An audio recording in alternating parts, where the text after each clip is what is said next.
Bonjour ou bonsoir, mesdames, mesdemoiselles et messieurs, fidèles internautes, merci d'avoir choisi une fois de plus Télé TV et bienvenue dans votre émission Droit du savoir. Au menu de cette édition, le décès des 6 jeunes Congolais dans un commissariat au Congo-Brazzaville et notamment dans la capitale congolaise à Brazzaville. Nous parlerons également du Glasgow 2021, notamment la COP 26.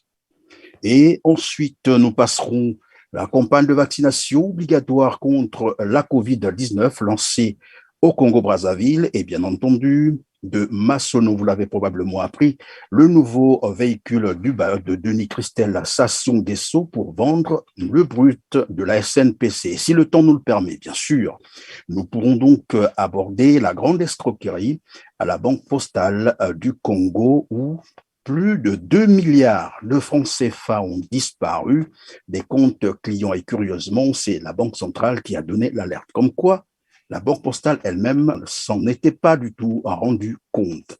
Voilà pour l'essentiel qui va caractériser notre entretien avec Monsieur Guy Mafimba Motoki, opposant politique congolais. Moi, c'est Christian Perrin. Merci à tous ceux qui viennent de nous rejoindre. Bonjour Monsieur Guy Mafimba Motoki. Bonjour, Monsieur Christian Perrin, et merci pour votre invitation. Et des salutations à tous les téléspectateurs qui nous suivent ce jour. En tout cas, merci d'avoir encore accepté notre invitation et c'est un plaisir pour moi de vous recevoir une fois de plus sur notre plateau. Alors, tiens, nous venons d'apprendre une nouvelle, à la dernière minute d'ailleurs, que 6 jeunes Congolais seraient décédés au commissariat central de Brazzaville, bien entendu, et nous n'avons probablement pas toutes les informations autour. Si vous l'avez appris, qu'est-ce qui se serait passé exactement? En tout cas, c'est quelques heures avant le début de notre émission que, à travers nos sources, nos réseaux à Brazzaville, nous avons été informés de ce fait que hier, vendredi, 6 jeunes, en tout cas, on a sorti 6 corps du commissariat central de Brazzaville. Et les explications qui nous ont été données, c'est dû au fait que par rapport à un certain nombre d'arrestations en ce moment à Brazzaville, on ne sait pas trop pourquoi, et par rapport à la pandémie qui est en train de prendre corps dans les 3 grandes villes, en tout cas du Congo-Brazzaville, la maison d'arrêt est extrêmement, C'est comment saturé? dirais-je, voilà, saturée. Et donc, les autorités de ce pays, on cherche à désengorger un peu la maison d'arrêt parce qu'il y a eu des cas Covid dont nous ne sommes pas encore pour l'instant édifiés. Sinon, l'information est occultée. Et donc, on a mis un certain nombre de jeunes dans les commissariats et dans les PSP de Brazzaville, notamment au commissariat central. Et dans ce commissariat central, des jeunes ont été mis dans une cellule. Il y avait trop de monde, très certainement, et selon les informations que nous avons, ces jeunes ont été torturés et ils ont subi des traitements inhumains. Et 6 corps ont été sortis de cette cellule hier. Et parmi les 6 corps, il y a le corps d'un policier qui était aussi incarcéré, mais pour d'autres raisons. Voilà les informations que nous avons reçues tout à l'heure. Et bien entendu, connaissant la nature de ce régime et pour avoir suivi le dossier de Chakona, bien entendu, une information comme ça, ils devraient l'occulter. Ils sont en train de vouloir l'occulter. Et donc, nous tenons effectivement à porter les éléments que nous avons. Et comme vous êtes très suivis, nous pensons que les voix vont commencer à s'élever. Et je peux déjà vous garantir que nous avons déjà l'identité et la photo d'une des victimes parmi les 6 corps qu'on a sortis hier au commissariat central. Et nous prendrons soin dès demain, en contact avec les ONG à Brazzaville et un peu partout, et avec les médias, pour déjà donner des informations précises et factuelles sur ce qui s'est passé. Mais pourtant, je crois qu'il y a quelques mois, l'OMS avait demandé à tous les gouvernements du monde de désengorger les prisons, évidemment, en lien, bien entendu, la nouvelle pandémie à Covid-19. Comment se fait-il qu'au Congo, on se retrouve encore avec des établissements pénitentiaires saturés À ce point? Mais c'est ce qui nous permet, l'occasion nous est permis aujourd'hui, effectivement, de lancer cet appel solennel. Parce que nous avons deux prisonniers politiques emblématiques dans les prisons congolaises. Le général Jean-Marie Michel Moukoko et le ministre André Okobi-Salisa. Et aujourd'hui, nous avons la conviction que de plus en plus, l'épidémie n'est plus sous contrôle au Congo-Brazzaville. Parce que lorsqu'on apprend de Brazzaville que les morgues sont saturées, les hôpitaux sont saturés, ce n'est pas moi qui l'ai dit. Hier, nous avons vu, je crois, ou avant-hier, la première page des dépêches de Brazzaville. Donc, des autorités responsables qui tiennent en compte effectivement les recommandations de l'OMS, comme vous venez de le dire, et un minimum d'humanité, devraient déjà prendre les mesures pour faire en sorte qu'on mette à l'abri déjà c'est les prisonniers politiques, les prisonniers d'opinion, et désengorger ces prisons. Et là, c'est le calme plat, personne n'en parle, et lorsqu'il va arriver un drame demain, ils viendront encore nous justifier les justifiables. Donc, j'en profite là en tant que représentant du ministre André Okomi-Salisa et de représentant de la Fédération de l'opposition pour lancer un appel solennel à la communauté nationale et internationale, et notamment à ceux qui ont l'effectivité du pouvoir, de prendre les dispositions à partir de lundi afin que ces prisonniers politiques, voilà, qu'on les mette dans les conditions afin d'éviter une propagation de la maladie et des drames qui pourront en découler, et ils répondront de leurs responsabilités. Oui, mais ce qui me paraîtrait un peu curieux, c'est que à ce niveau, on peut faire quelque chose, c'est-à-dire désengorger les prisons, essayer un peu d'appliquer certaines mesures barrières. Là, on n'arrive pas à le faire. Par contre, de l'autre côté, on peut imposer un vaccin. Bien entendu que le vaccin protège contre la pandémie, mais au vu des statistiques qui sont celles du Congo-Brazzaville, où on parle disons, d'un taux de létalité de 1,4%, avec un taux, bien entendu, aussi de guérison de 95%, on impose tout de même le vaccin obligatoirement à tout le monde. Qu'est-ce que vous avez à dire à ce sujet? À ce sujet, vous posez là la problématique de la gestion de la pandémie du Covid au Congo-Brazzaville. Vous vous souviendrez que depuis décembre 2019, mars 2020, lorsque la pandémie se répandait partout dans le monde, nous avons été, en tout cas au niveau de la diaspora, les premiers à se dire il fallait prendre les dispositions. Bien entendu, eux aussi, ils devaient prendre les dispositions. Nous étions les premiers à parler même de l'union sacrée parce qu'on voyait le danger arriver. Nous le disions pourquoi? Parce que nous connaissons l'existence de notre pays, en tout cas en termes de structure sanitaire, en termes de logistique sanitaire. Nous savions que ça devait être une catastrophe. Et pas mal de pays occidentaux, dont la France, a même lancé une alerte pour dire que pas mal de pays africains auront du mal à endiguer cette crise. Je pense que la Providence nous a épargnés pendant une année, depuis 2020, mars 2020 jusqu'à aujourd'hui. Et on pensait que cette accalmie devait permettre aux autorités de Brazzaville de créer les conditions pour faire en sorte que si demain l'épidémie rebondissait à notre niveau, on serait en capacité de protéger nos populations. On se rend compte que ce n'est pas le cas. Vous parlez de vaccination, mais la vaccination n'est qu'un levier pour endiguer, pour combattre la maladie. Mais pourquoi aujourd'hui la vaccination est devenue comme l'alpha et l'oméga pour, soi-disant, contrer la pandémie qui est en train de s'installer à Brazzaville et au Congo-Brazzaville? Tout simplement parce que nous avons un régime irresponsable, cynique. Pourquoi je le dis? Parce que ça prouve à suffisance qu'il n'y avait aucune doctrine sanitaire qui a été mise en place. Il n'y a eu aucune stratégie sanitaire qui a été mise en place. Et j'irais même plus loin. Cette épidémie a été utilisée maintenant par le pouvoir pour engranger un maximum d'argent. C'est ce que nous avons appelé le Covid business. Je vais m'expliquer. Voyez-vous, lorsque la première vague est arrivée, qu'est-ce que Brazzaville a fait? Brazzaville n'a fait que exporter les doctrines sanitaires d'autres pays, notamment de la France. La France, ici, on a parlé de confinement, ils ont commencé à confiner. Et la France, ici, on a parlé de mesures barrières, oui, ils ont eu à le faire. Tester, isoler et tracer, on a voulu le faire à Brazzaville, sans se poser la question de savoir si nous avions l'expertise, si nous avions la logistique, si nous avions les données capables de mettre en place une doctrine sanitaire qui a été, entre guillemets, initiée au niveau, je parlerai de la France et de l'Occident. On n'avait pas tout ça. Alors, qu'est-ce qu'on fait?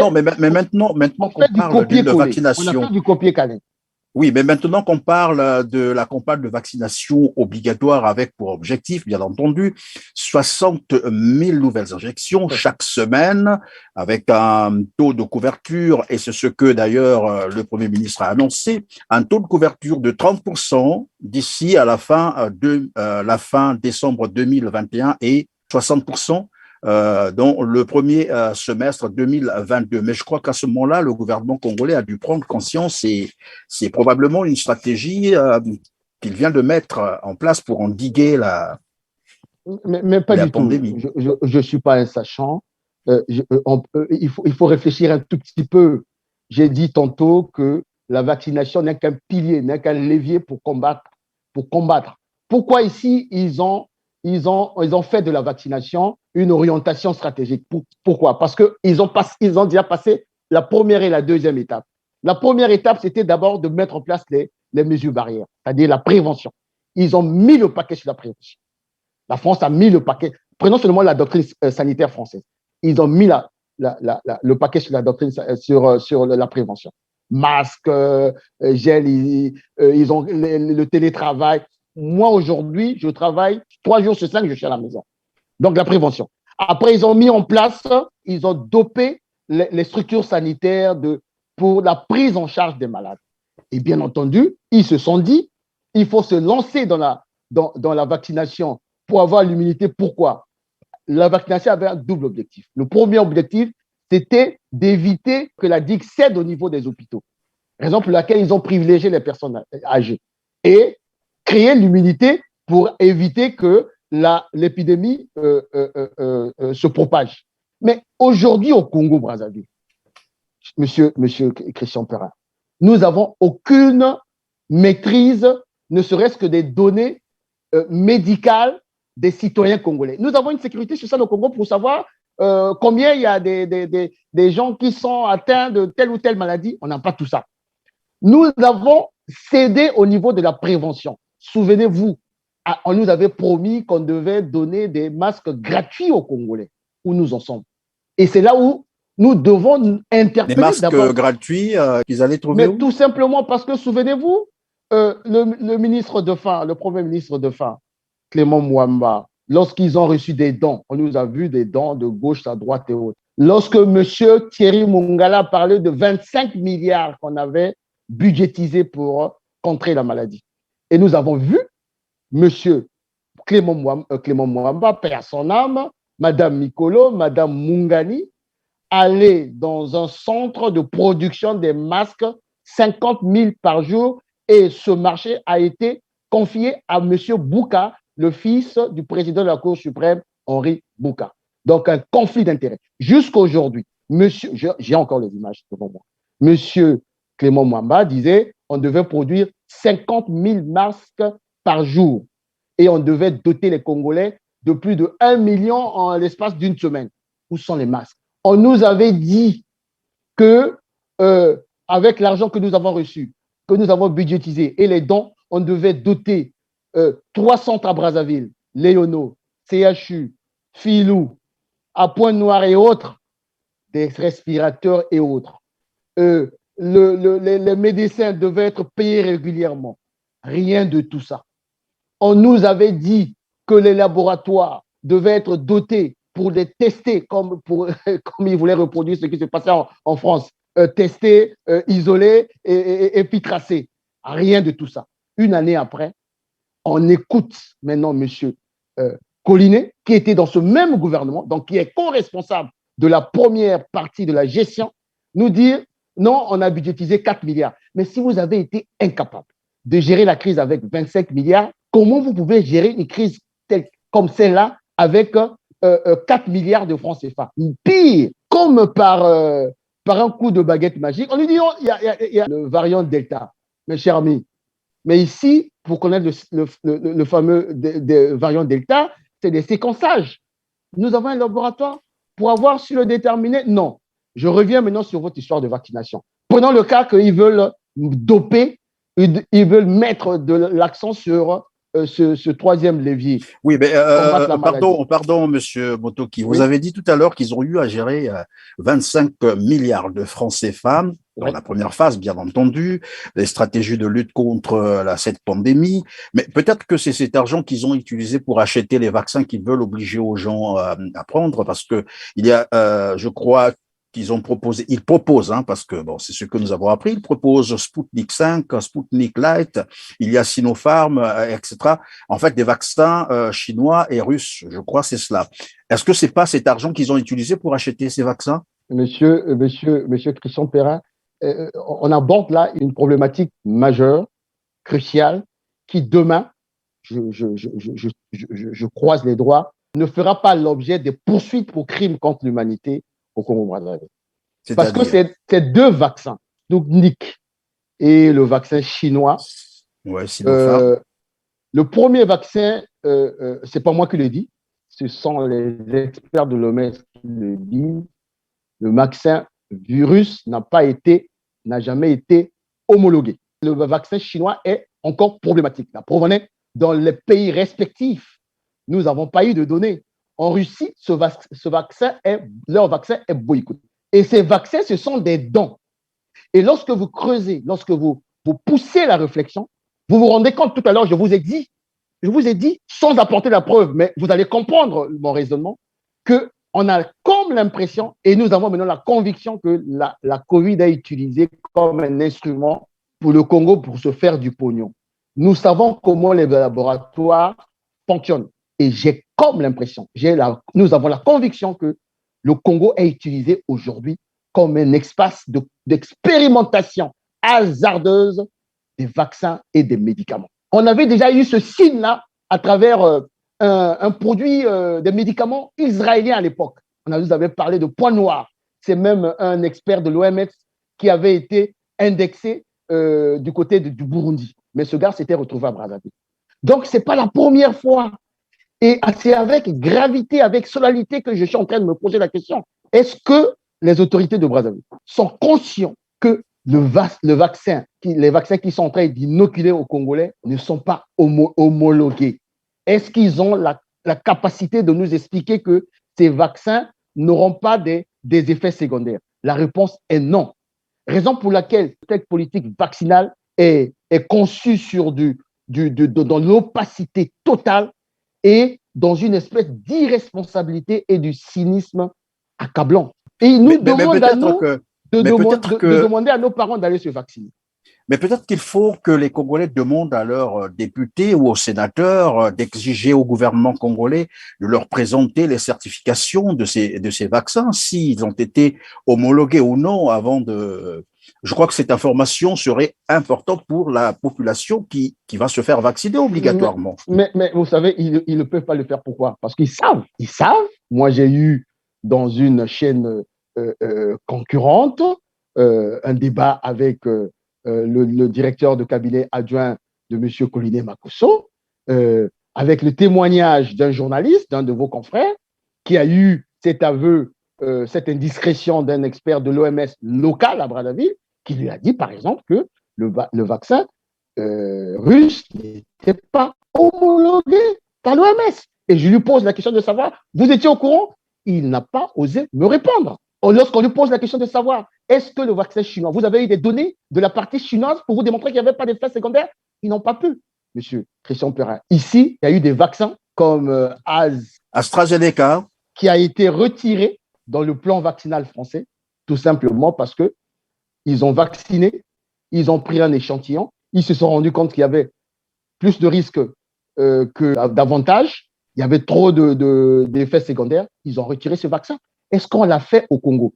Est-ce que depuis qu'ils ont des retours au niveau de Brazzaville, de ce que certains disent que ma famille, mon parent a été vacciné et est décédé, est-ce qu'il y a eu des retours? Est-ce qu'on a eu à faire un échantillonnage pour essayer de voir si ces vaccins avaient véritablement des effets secondaires, oui ou non? Ça n'a pas été fait. Ça, c'est prenant le cas, ça, c'est prenant seulement ce volet-là sanitaire, passons ce volet-là sanitaire. Même au niveau du volet, on va dire, réglementaire, juridique, parlementaire.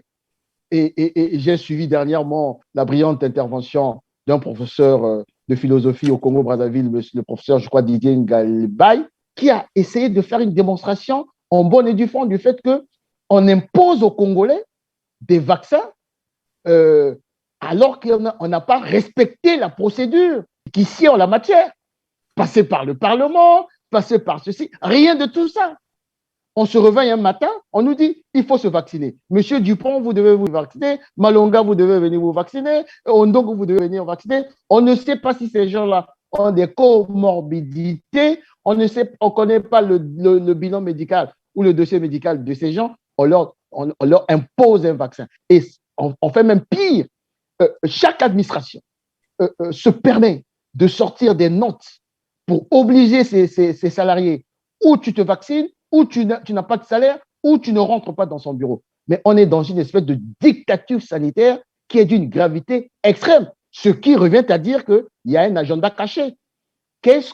Évidemment. Quelle est la contrepartie de cette expérimentation cynique et hasardeuse dans notre pays? Ça peut être une contrepartie financière. Vous avez dit tout à l'heure que les chefs de service, les directeurs, les ministres, que sais-je encore, les préfets sont en train de prendre les notes de service, interdisant bien entendu les agents d'accéder à leurs services sous prétexte qu'ils ne seraient pas vaccinés. Mais je me pose la question, ces notes en quel support? C'est-à-dire, c'est en fonction de quelle loi prennent-ils ces notes? Parce que normalement, le Congo a quand même une constitution, il y a une loi fondamentale qui, évidemment, garantit la liberté. Mais avant, évidemment, de restreindre ces libertés, il faut bien entendu prendre une loi qui déroge à la loi fondamentale. J'ai l'impression que cela n'a pas été fait. C'est n'importe qui, c'est tout le monde qui prend une note pour dire, mais écoutez, vous ne venez plus au service parce que vous n'êtes pas fait vacciner. Je crois que, alors là, il doit y avoir un grand souci. Vous avez tout dit. Ça n'obéit à aucune réglementation, à aucune règle, à aucune loi, à aucune législation. Nous avons, ce n'est même plus l'impression. La conviction que nous avons, c'est que, c'est un sociologue qui le disait très bien, le Congo, c'est un État cartel. Et je suis convaincu qu'il y a des dirigeants qui ont signé un espèce de deal cynique, machiavélique, pour recevoir ces vaccins et faire des Congolais des cobayes pour une expérimentation hasardeuse. Je pèse mes mots. Parce que, regardez, ce que vous avez dit là, on va l'illustrer. À la présidence de la République, la première institution, il y a une loi, il y a un décret, je ne sais pas, non, une note de service, ne peut rentrer que quand on est vacciné, machin quoi. Donc, obligé de se vacciner. À la primature, ils ont fait la même chose. Donc, pratiquement tous les ministères. Ils descendent même jusque dans les mairies. Je suivais une vidéo hier ou aujourd'hui à la mairie de Mungali. Tout est fermé. Si tu n'as pas de vaccin, tu ne rentres pas. C'est-à-dire que le citoyen lambda ne peut plus avoir accès à services de la mairie. À ces services de la mairie et autres parce que tu n'es pas vacciné. Mais on ne nous explique pas sur le plan de la loi, est-ce que la procédure a été suivie, sur le plan médical, sanitaire ou, je vais dire, d'études, si ces vaccins sont fiables, et on n'explique pas, les politiques ne nous expliquent pas en quoi, aujourd'hui, la vaccination est devenue la panacée pour endiguer la crise. Alors que la pandémie, même dans les pays où la vaccination a atteint un taux considérable, l'épidémie ne s'est pas arrêtée pour autant. Ce que revient à dire, on arrive à cette conclusion, il y a un agenda caché. On arrive à cette conclusion, il y a eu un deal. On arrive à cette conclusion, le Congo est devenu un champ d'expérimentation d'un certain nombre de laboratoires à travers le monde. Et la responsabilité des dirigeants, la responsabilité de celui qui dirige ce pays, du ministre de la Santé et de tous les dirigeants, du fameux comité scientifique est engagé et des parlementaires. Est-ce que l'État congolais n'a pas pris une loi pour réguler un peu cette vaccination obligatoire, tout simplement pour décliner sa responsabilité? Parce qu'après, c'est la question que je voulais vous poser. Qui sera donc responsable des effets secondaires ou de tout ce qui peut en résulter, bien entendu, de négatif après cette campagne de vaccination? Puisque c'est n'importe qui prend une note de service pour obliger ses agents à se faire vacciner. Dans le cas où il y a des effets secondaires graves ou des décès, qui en sera responsable finalement, puisqu'il n'y a pas une loi pour responsabiliser l'État? Monsieur Christian Perrin, ceux qui ont pris en otage le Congo depuis 40 ans, c'est le PCT. Ils ont un slogan qui est devenu célèbre, « Ebongate, toujours meilleur ». Et ils ont actualisé ce slogan cette année en disant, il y a 5 ans, allons seulement. Ça veut dire que ces gens, ils sont responsables de rien. Ils n'ont jamais été responsables de rien. Et pour eux, comme l'histoire leur a toujours donné raison, entre guillemets, ils vont continuer sur ce chemin. Raison pour laquelle j'ai parlé de cynisme. Raison pour laquelle j'ai parlé de quasiment de crimes contre l'humanité éventuelle. Parce qu'on peut le démontrer. Vous posez une question là intéressante. Pourquoi personne n'est responsable? Parce qu'il n'y a aucune loi qui le dit. Mais je veux aller même plus loin, de manière factuelle. Lorsque j'ai eu ce débat avec ce fameux directeur adjoint du cabinet de M. Colin Makos, il m'a sorti dans le chapeau, je crois, pour m'impressionner, lorsque j'étais en train de casser en fait ses arguments au sujet des fameux des 2 vaccins en présence que les Congolais refutaient. Il dit non, non, non, nous allons commander des Pfizer. Pour lui, il a sorti quelque chose de formidable. Ils vont commander alors qu'ils ont commencé déjà la vaccination. Voilà, ils vont commander les Pfizer, comme par hasard. OK, très bien. Mais la question que tout Congolais lambda va se poser, il dit, mais écoutez, les Pfizer, les conditions de conservation, c'est moins 80 degrés. À Doudanga, leur fameux directeur de la SNE coupe l'électricité tous les 2 jours, sinon toutes les heures. Bon, quelles sont aujourd'hui les garanties qu'ils ont données pour conserver au mieux ces vaccins et ne pas inoculer les poisons dans le corps des Congolais? Il était incapable de m'expliquer. Parce qu'il sait pertinemment qu'ils sont dans le cynisme, ils sont dans le mensonge. Voilà à qui nous avons affaire. Et lorsque nous utilisons des mots les plus forts, on nous traite d'être insultants. Mais c'est la voyoucratie. Ce sont des voyous, ces gens. Ce sont des criminels ambulants. Vous pouvez imaginer un seul instant, on fait venir des Pfizer alors qu'on n'a aucune structure pour conserver ces vaccins. Et ils ont quand même le toupet de le balancer comme ça devant les médias. Mais vous prenez une responsabilité devant les hommes. Probablement pour impressionner, mais parce qu'on sait, nous savons tous les conditions de conservation au Congo. Conserver les Pfizer, je ne pense pas que... Bon, enfin, peut-être que les structures sont préparées, peut-être qu'ils ont reçu beaucoup d'autres moyens pour le faire, mais attendons voir. Alors, on va parler donc de Glasgow 2021. La conférence des partis sur, disons, le climat a ouvert ses portes depuis le 31 octobre 2021 et se poursuit jusqu'au 12 novembre prochain. Le Congo y a été invité et nous savons que le Congo est en train de manager, bien entendu, le projet du Fonds bleu pour le bassin du Congo. Mais il se trouve que depuis un certain temps, Denis Sassou Nguesso a quitté l'Écosse, là où se tient d'ailleurs la conférence des partis. Qu'est-ce qu'on peut retenir finalement de la participation, j'allais dire, du Congo-Brazzaville à cette conférence? Il faudrait déjà dire à vos téléspectateurs et aux Congolais que notre pays a une chance considérable. Notre pays est béni des dieux, en fait. Pourquoi je le dis? Parce qu'il faudrait que les Congolais comprennent qu'aujourd'hui, si nous avons manqué la révolution énergétique, on a eu le pétrole à gogo, comme on dit, et chez nous, ça a été la malédiction du pétrole. On est devenu plus pauvre et endetté que quand tu compares aux Émirats arabes unis qui ont utilisé le pétrole pour devenir des pays émergents. On a eu la révolution numérique parce que nous sommes un pays de transit. Il y a au moins 3 câbles des consortiums qui passent là, les fibres optiques. Nous avons été incapables d'être un hub numérique. On a le soleil. On pouvait être un pôle d'attraction pour l'énergie solaire. On a été incapable. Et aujourd'hui, avec le bassin du Congo, la forêt, on peut être un pays riche. Je laisse de côté les mines et autres. Mais est-ce que c'est une malédiction? d'avoir eu Sassou Nguesso à la tête de ce pays depuis 40 ans. Je pense que c'est véritablement une malédiction, il faut la chercher. Je reviens sur votre question. Pour expliquer aux Congolais que ce qui s'est passé à Glasgow, la COP26, c'est d'abord des questions qui concernent le monde entier. C'est le réchauffement climatique. C'est comme un peu la pandémie.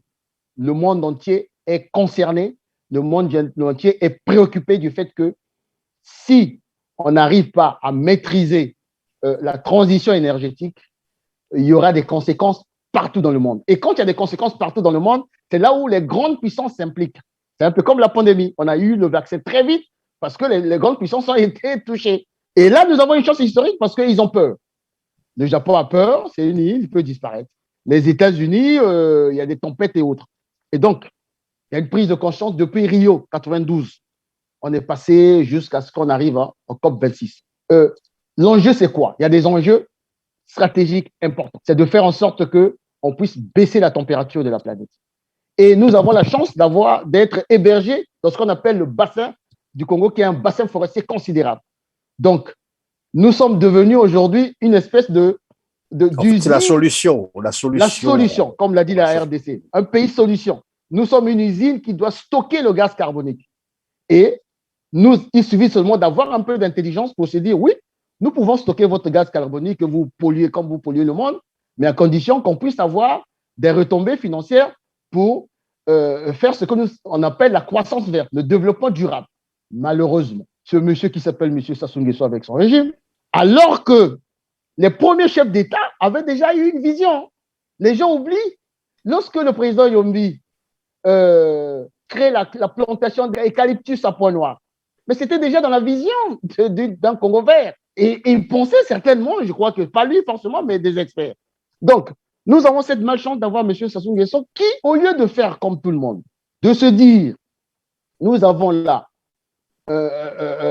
quasiment une richesse dans les mains, il faut négocier, mais lui, il veut en faire maintenant un instrument pour son lobbying politique afin de conserver le pouvoir et un objet pour capter les fonds. Capter l'argent, capter les fonds, oui. Capter l'argent des ONG, des pays et pour continuer à corrompre et à conserver son pouvoir.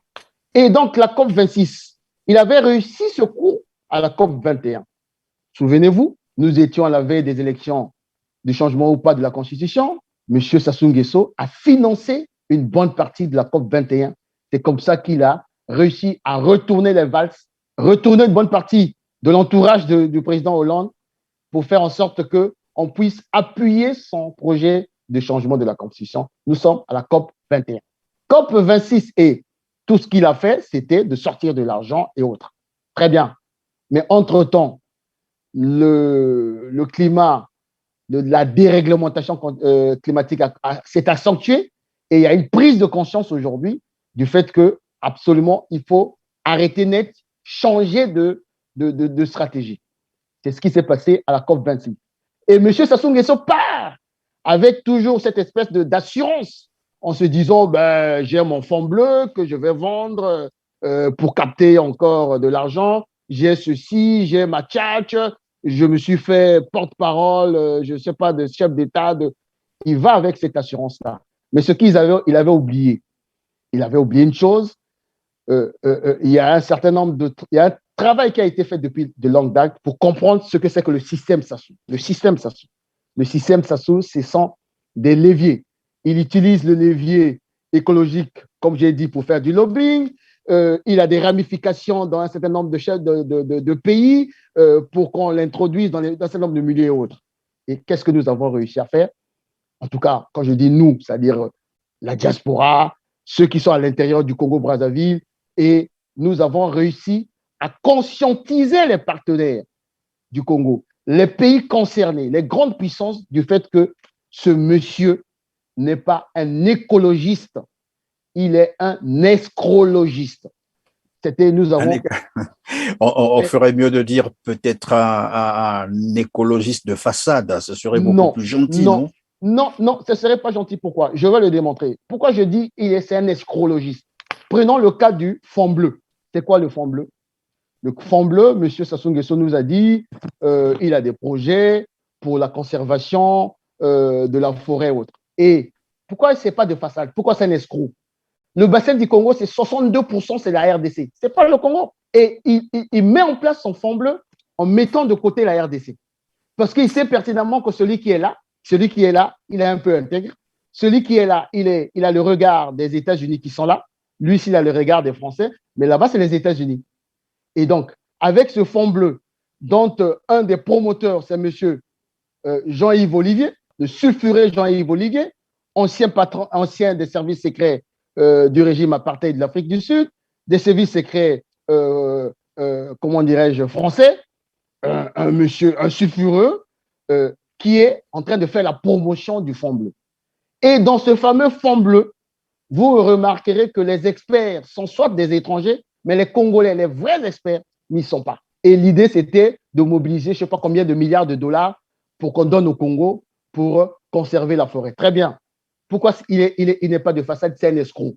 Au moment où il parle de la conservation de la forêt, les Chinois, les Malaisiens, je ne sais pas, les Turcs, une partie des Français passent leur temps à dévaster les forêts congolaises. On a donné des champs de mines aux Chinois, nous le savons, dans la Songa, dans la cuvette ouest, dans la Bouenza, dans le Poul. Ils ne font que ça.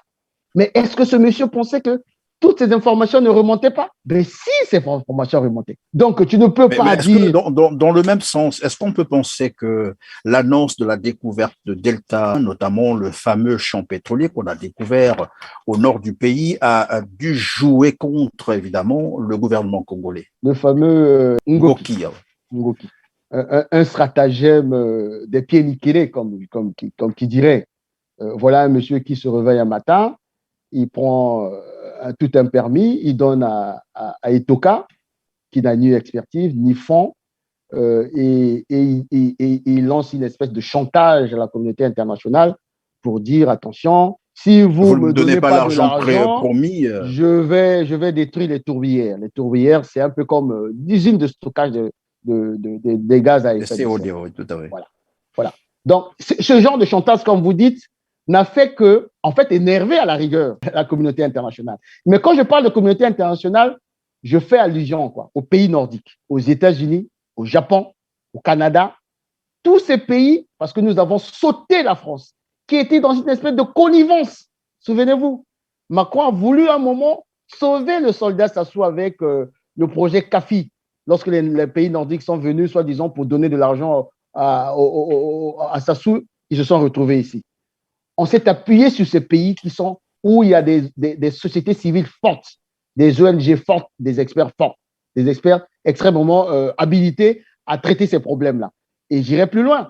Donc, cette affaire-là de Ngoki a été un chantage qui n'a pas été apprécié par ces partenaires-là. Et avec tous les éléments qu'ils avaient, à travers la manière avec laquelle les Chinois opéraient dans nos forêts, à cela, il faut ajouter, lorsque le président Biden arrive, il y a un monsieur qui s'appelle John Kerry, qui a connu Sassou Nguesso au temps du président Pascal Lissouba, lorsqu'il a fait son coup d'État. Et John Kerry sait que, excusez-moi le terme, M. Sassou Nguesso, c'est un voyou. Il le sait. Et les gens de Sassou ne savaient pas que lui, il sait qu'il devait être là. Raison pour laquelle je dis, ils sont partis avec une assurance, en pensant qu'ils devaient encore faire de l'escroquerie comme ils ont fait à la COP 21. Et ils ont été surpris, mais nous n'avons pas été surpris. Parce que tout a été fait pour faire en sorte que ce monsieur soit mis à l'écart de manière tout à fait humiliante. Et il faut dire aux Congolais que c'est le drapeau congolais qui est en berne parce que M. Sassou Nguesso a été humilié. Il a été presque chassé de la fameuse réunion de haut niveau qui traitait du bassin du Congo. Monsieur le président Félix Tshisekedi est reparti avec un chèque de 500 millions de dollars. M. Sassou Nguesso, avec sa délégation pléthorique de plus de 80 personnes, vous avez posé la question de savoir quelle est véritablement la philosophie, le rôle de cet instrument du fameux Fonds bleu. Regardez la configuration de sa délégation. Je peux vous dire, une exclusivité, les véritables experts congolais sont partis à peine 2 jours de Brazzaville. Ils n'étaient pas dans la délégation.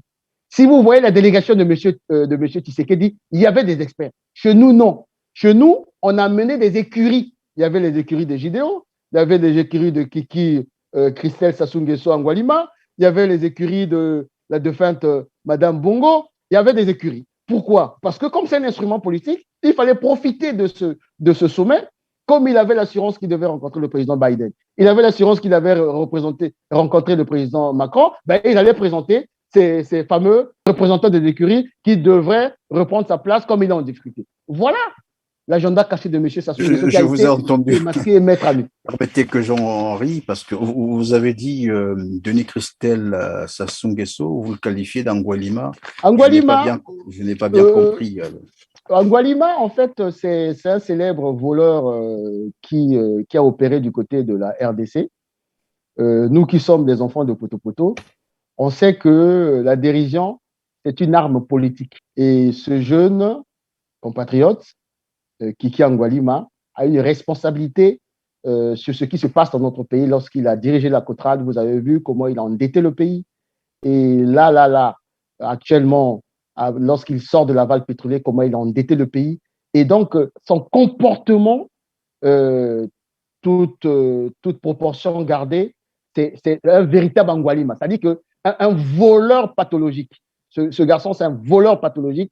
Et je n'ai pas je pèse mes mots parce que le drame qu'il crée dans ce pays, lorsque nos parents meurent dans les hôpitaux, lorsque nos parents ne sont plus payés 37 mois de pension, lorsque les étudiants ne sont pas payés, lorsqu'on a des bébés noirs, lorsque les hôpitaux sont dans cet état, il a une responsabilité. Et je n'ai pas à mettre des gants lorsque je parle de ce garçon. Je parle de ce garçon. C'est un voleur pathologique et raison pour laquelle la terminologie, le qualificatif de Angualima lui sied le mieux pour qu'ils comprennent la colère que nous avons en tant que compatriotes de voir à quel point des citoyens de ce pays peuvent se permettre comme ça de détruire un pays de manière aussi sauvage. Alors donc, on va retenir que la délégation congolaise qui était composée, bien entendu, de 64 personnes, malheureusement, est rentrée la queue entre les jambes, c'est cela. La délégation congolaise, ça a été un échec total. D'abord, ça a été un isolement diplomatique. On a démontré à M. Sassou Nguesso qu'on n'en veut plus, que ce monsieur, sur le plan international, voilà, il n'avait déjà pas assez de crédit. Aujourd'hui, c'est un pestiféré. Vous avez vu, il n'y a même pas une seule photo avec un chef d'État, machin quoi. La seule photo qu'il a pu avoir, c'est comme toutes les délégations, lorsque tu rentres, l'hôte vous reçoit, Boris Johnson, et puis le patron de l'ONU, et puis les 3 minutes qu'il a eues pour son allocution. Et l'espèce de selfie qu'il a eu en manteau lorsqu'il a dû courir derrière Boris Johnson en train de le pointer du doigt. Donc, sur le plan diplomatique, ça a été un échec total. Maintenant, sur le plan, on va dire, de la contribution du Congo, et là, malheureusement, autant nous pouvons nous satisfaire parce qu'on pouvait pas, il fallait éviter qu'on donne de l'argent à ce monsieur, parce qu'on sait lorsqu'on lui donne de l'argent, qu'est-ce qu'il fait de cet argent? Soit il met dans les paradis fiscaux, soit il l'utilise pour mater les populations congolaises. Donc, ça, on peut se satisfaire. Mais par contre, on ne peut pas se satisfaire lorsqu'on se projette par rapport à notre pays. Parce que les hommes passent, le Congo reste. Et il est plus que temps que ce monsieur parte. Pourquoi il est plus que temps que ce monsieur parte? Et je vais m'atteler à dire aux Congolais que la richesse de demain du Congo, c'est aussi la forêt. Nous aurons la possibilité, parce que nous avons dans nos tiroirs, nous avons des expertises qui pourront faire en sorte que ce qu'on appelle le crédit carbone puisse bénéficier au développement durable du Congo. Et nous avons des experts. Je peux vous citer par exemple le ministre Maleka, qui est un des experts dans ce domaine-là. Moi qui vous parle, nous sommes en train de réfléchir sur un certain nombre de projets. C'est simple, c'est pas compliqué. C'est pas compliqué. Vous avez 30 mètres carrés enfin, on va dire 1 hectare de forêt. La communauté mondiale, la communauté internationale, ce qu'on appelle les bourses carbone, ça existe, vous disent, bon, écoutez, avec les modélisations, un hectare peut emmagasiner, par exemple, X tonnes de gaz carbonique. Oui. Donc, on vous demande de ne pas couper ces arbres. En contrepartie, on vous donne tant de millions de dollars. C'est aussi simple que ça, monsieur. Et nous sommes en train de manquer cette révolution. Voyez-vous, aujourd'hui, après la COP26, la RDC, le Brésil, l'Indonésie ont créé un task force pour mettre en place des mécanismes afin de réviser les taux, un certain nombre de choses au niveau de la bourse carbone. Parce qu'ils s'étaient rendus compte que ce sont les mêmes Européens qui nous demandent de ne pas couper les forêts et c'est eux-mêmes qui ont aussi imposé ces mécanismes-là. Donc, il suffit seulement de réfléchir, de se dire, et nous n'y sommes pas. Nous n'y sommes pas. Nous n'y sommes pas. Voilà, on va passer donc à l'autre Voilà. sujet, c'est Masono, le nouveau véhicule de Mayotte de Denis Christel à Sassou Nguesso pour vendre le brut de la SNPC. En fait, c'est une société qu'il a créée qui se nommerait Masono Oil Trading, qu'il a créé il n'y a pas très longtemps et qui va probablement désormais vendre, s'occuper de la vente du brut de la SNPC. Et on se posera donc la question de savoir à quoi va désormais servir la SNPC. En fait, et pourquoi avoir créé une telle société, une société écran en plus, donc une société offshore. Et il y a quelques semaines à peine de cela, on venait d'épingler Denis Sassou Nguesso lui-même avec sa société bien entendu offshore qu'il avait créée aux îles Vierges britanniques. Et aujourd'hui, c'est le fils qui est pointé du doigt. Tel père, tel fils. Un, deux, ce que vous venez de dire là, cette révélation, énième révélation, et vous comprenez pourquoi j'ai été très dur à l'égard de ce garçon tout à l'heure. Je l'appelle garçon parce que ce garçon, non seulement il est très mal éduqué, il est vraiment d'une inculture manifeste. Vous voyez, c'est la nature même de ce régime. C'est un régime mafieux. Et ce n'est pas la première fois qu'ils le font. C'est-à-dire, ils prennent. C'est ce qu'ils ont fait avec Ebata. Orion, c'est cela. On prend le pétrole du Congo à travers la SNPC, dans une espèce de conflit d'intérêts, on crée une société et cette société-là qui vend sur le marché international le pétrole qui devait être vendu par la SNPC. Et Christelle Sassou Nguesso Angualima le fait en toute impunité. En toute impunité. Pourquoi? Parce que c'est la nature du régime. Ils sont en difficulté. Qu'est-ce qu'il faut faire? Il faut créer les conditions de ramener de l'argent coûte que coûte.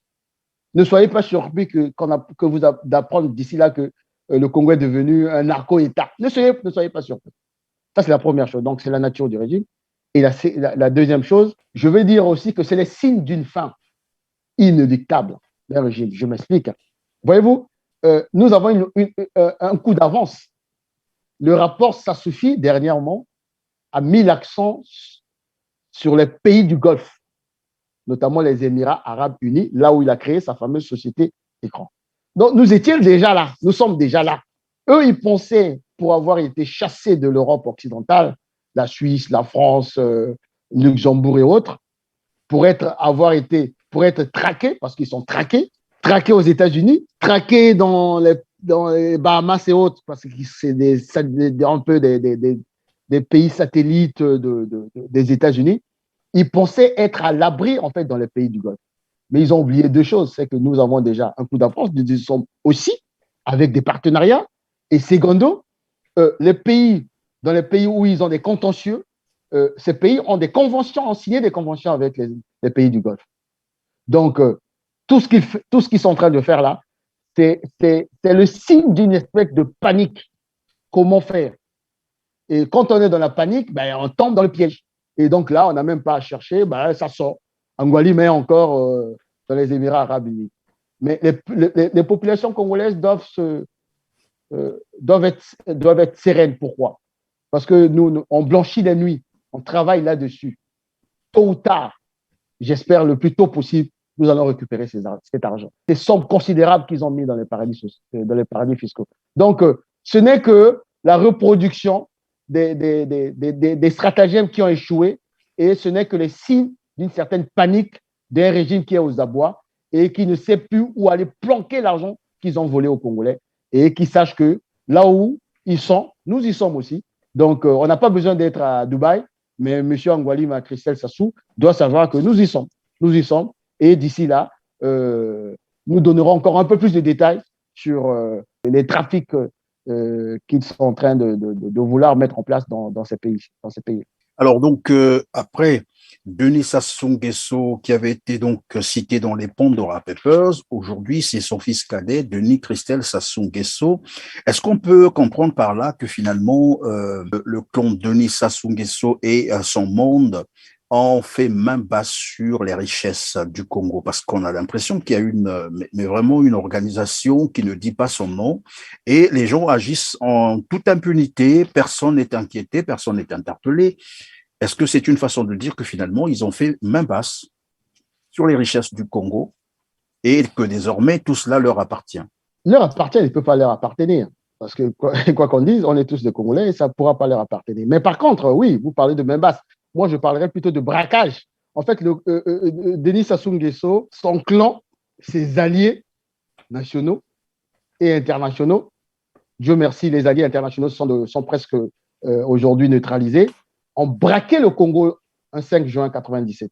Et pendant que tu le dis d'ailleurs, on a même vu Jean-Yves Olivier dans un état, mais franchement, qui disait tout. Ben voilà, la photo de Jean-Yves Olivier, c'est vraiment la photo qui montre à suffisance comment ils savent qu'ils sont défaits.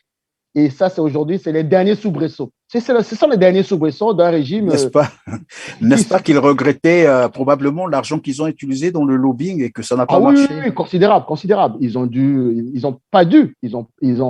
mis énormément d'argent et des assurances. Parce que Jean-Yves Olivier, il doit rendre des comptes à son patron. Hein. Comment je n'ai pas été reçu par Biden, qui l'a chassé, par Boris Johnson, par Macron qui a taillé la zone. Vous vous souvenez, hein, Macron, il ne s'est même pas attardé. Même son ami Le Drian, d'habitude, quand c'est comme ça, le pire, c'est, pour revenir à cela, parce que c'est bien d'être revenu sur ça, l'image la plus terrible, c'est cette présentation du Fonds bleu qui devait être le projet qui devait changer radicalement la perception des Occidentaux sur notre capacité à contribuer à la transition énergétique.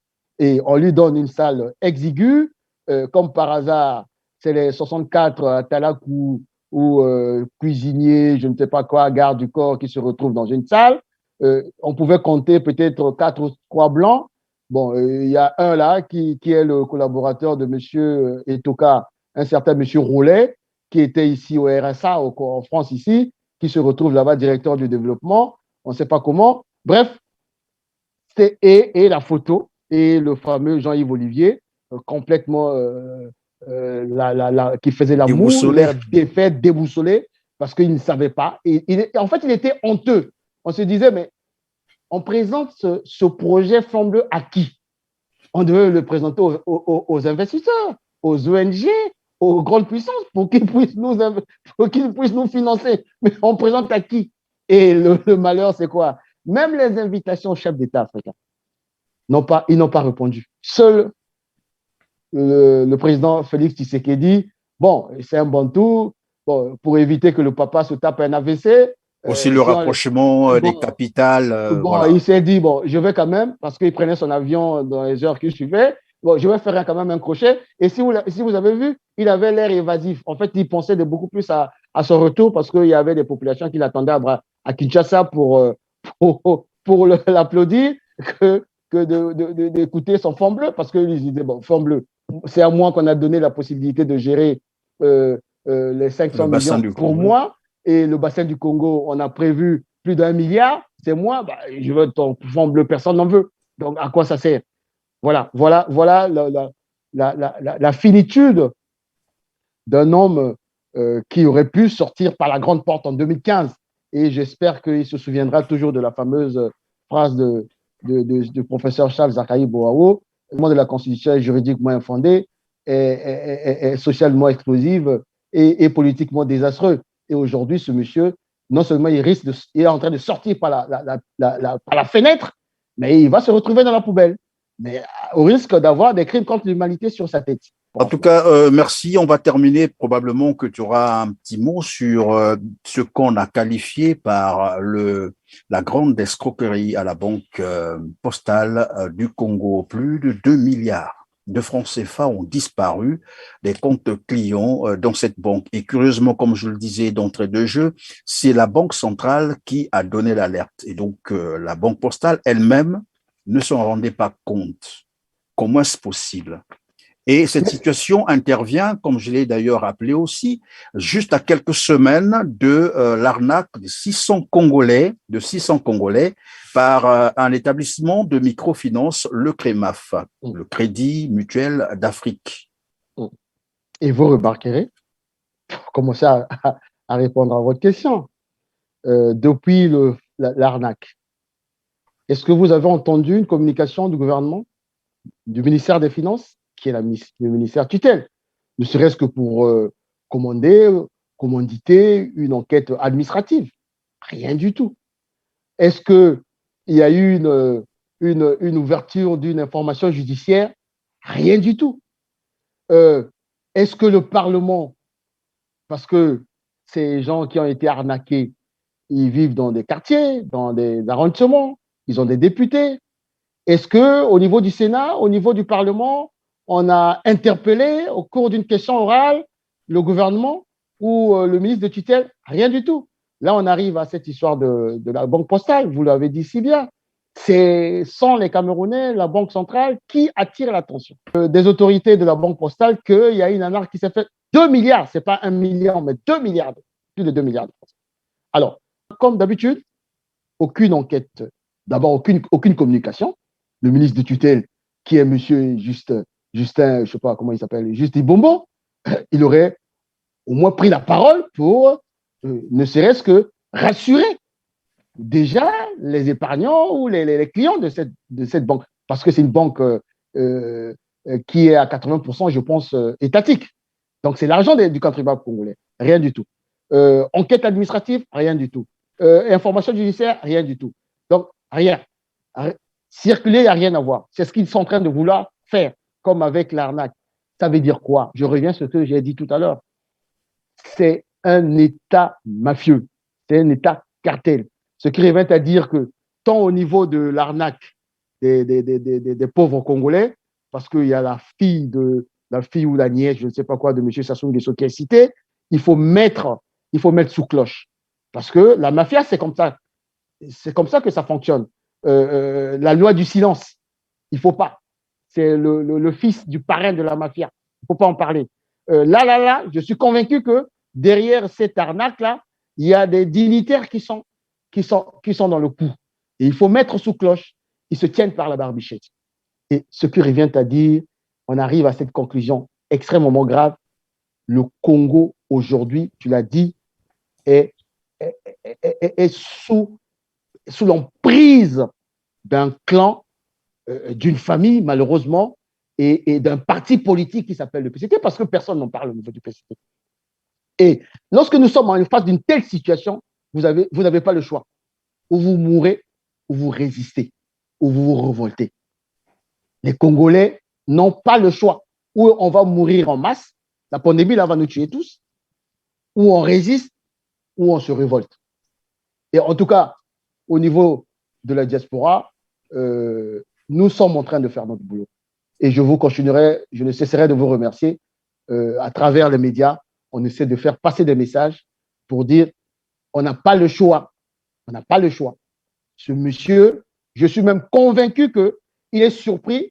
Monsieur Sassou Nguesso est surpris chaque matin pour se dire, il doit se dire, ah, je suis encore là, avec tout ce qu'il y a comme carnage là, tout ce qu'il y a comme destruction, il doit se pincer, il doit être surpris de se dire, ah, je suis encore là.